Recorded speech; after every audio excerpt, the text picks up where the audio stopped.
absolutely. So when you cast forward and give consideration to, you know, what's an ideal, what's the approach that you need to take to be able to achieve a strategy, a vision, a dream, no matter how far away or potentially unrealistic it may seem.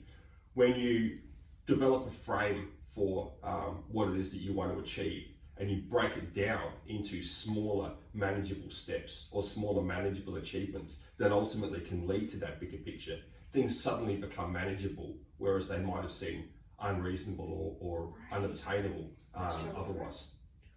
When did you start planning or thinking about like long-term goals? Yeah, I guess from a relatively young age. I'm the oldest of 4 boys, and so we're reasonably competitive. We're also quite sporting, and I think that competitive edge drives you, but it also helps instill in you a sense of there's more.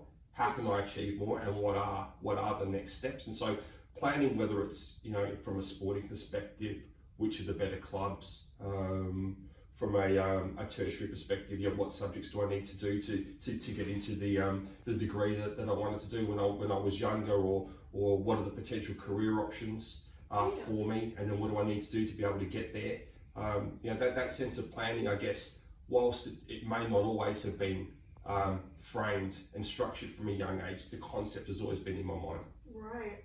How did you strive to achieve those goals you talked about, like getting a good course and stuff like that? How did you like attempt to reach those goals? Yeah, I guess from deciding what the end goal was and working backwards for me was really important. So anything from ensuring that, you know, I'd chosen the right subjects, that there was a pathway to be able to meet the prerequisites of entry into the degree that I wanted to do. Obviously, assuming that I had the right aptitude and I could achieve the right score was something else. But understanding what the building blocks were, and, you know, what are the stages, what are the gates that I needed to get through to be able to, you know, ultimately achieve what I wanted. And from a sporting perspective, it was aligning with the right clubs, with the right coaches. Yeah.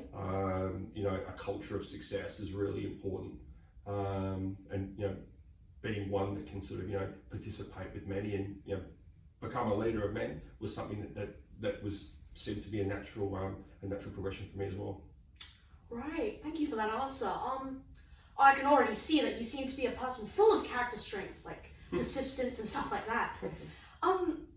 What character strengths in particular would you say that have really impacted you and really allowed you to be where you are, like today?